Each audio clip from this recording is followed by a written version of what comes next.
The transfer portal has been open for business since Monday. We've already seen visits and commitments. Quarterbacks like Darian Mensah transfers to Duke, Connor Wigman to Houston, plus the top interior offensive lineman, who you see highlighted there, Hunter Zambrano, is locked in with Texas Tech. So, what do these mean? What's next? I'm going to ask my friend Chris Hummer, the portal expert, here to tell us what's been happening. And we saw 3 quarterbacks have found their next schools. I mentioned Wigman, I mentioned Mensah, but also Thomas Castellanos is locked in with Florida State. So I ask you, who fits best in his next spot?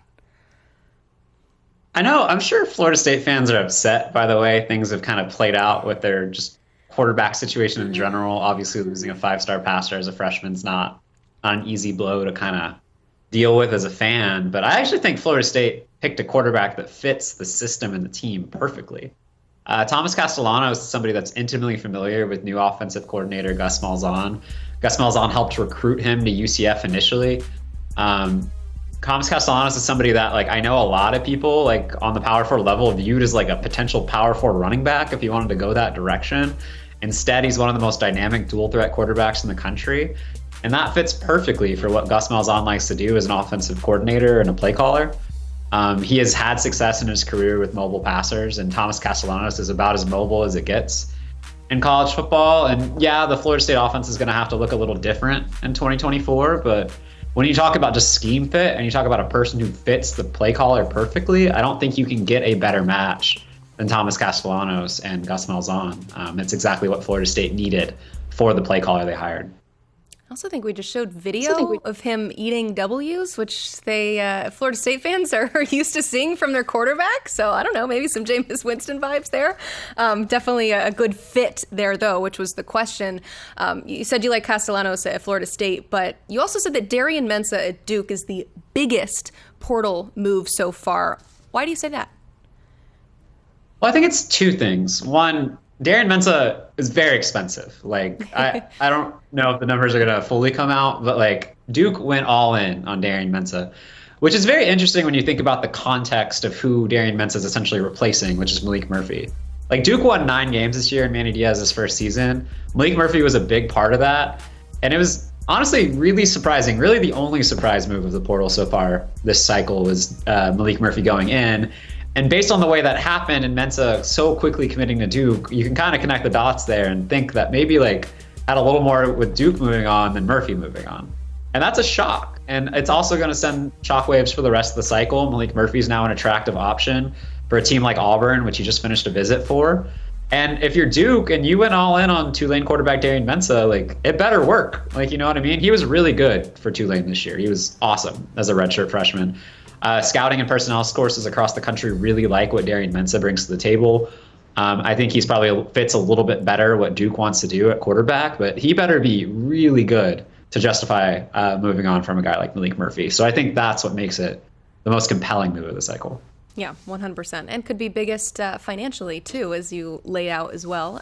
Speaking of big financial moves and this rivalry in general, on the other side of things, North Carolina has introduced Bill Belichick as their next head coach, which means that free agency starts right now, Bill. So how do you plan, or how does he plan on attacking the portal, do you think?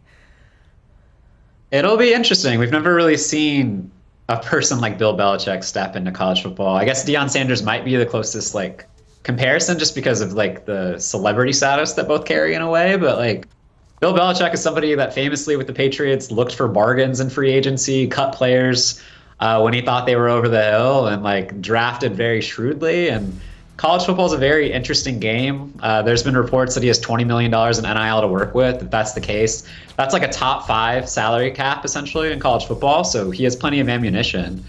So I'm fascinated by how he's going to handle this, and I know player personnel and scouting sources across the country are too, because I've gotten a lot of texts about it. Just rationally on paper, quarterback is a position they're going to probably have to address. Max Johnson can come back off his injury. Jacoby Criswell can come back after starting the year for them, but neither of them were great on the field this season. I know for a fact UNC needs to get offensive and defensive linemen in the door. I think that'll be a heavy position of emphasis.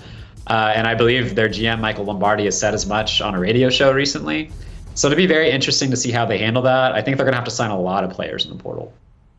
Yeah, Yeah, Bill is used to free agency, but not free agency all the time, every single year with every player. We're already seeing players. Whatsoever, by the way, like it is much different than the NFL. Very different. Yeah, the rules, if we can even call them rules, guidelines, as the NCAA likes to say, are definitely different. But Chris, we're already seeing players who get into the portal, commit to a team, and then hop back in. So that's something that Bill Belichick will have to look forward to. Speaking of teams who are very active in the portal, Ole Miss and the portal king Lane Kiffin, they love to dip in, and I think I've seen multiple headlines already today of players that Ole Miss has already brought in or is bringing in for some visits. So what can we expect from Lane Kiffin during this portal cycle, given that they just missed out on that college football playoff this year? I mean, if you want to keep your title, you got to stay portal king, I guess. So I fully expect Ole Miss to be very active in the portal. They signed the number 2 guard in the country this morning in Patrick Kudus. I think our Matt Zenitz broke that this morning, and I fully expect them to be in the market for several wide receivers. Eric Singleton is somebody that's a target for Ole Miss. We actually just reported he's going to visit Texas early next week too, and they'll be in the mix for running backs like Ahmad Hardy, who was a true freshman All-American today. They need defensive linemen. They already signed one. I think they're going to also try to sign the number 1 player in the portal coming out of Nebraska, Princewell, whose brother just had an amazing season for Ole Miss as well. So they're going to be very active in the portal. It's kind of Lane Kiffin's brand. They recruit really well out of high school, but they fill in the gaps and essentially win their roster in December. So I fully expect them to be near the top of the portal rankings.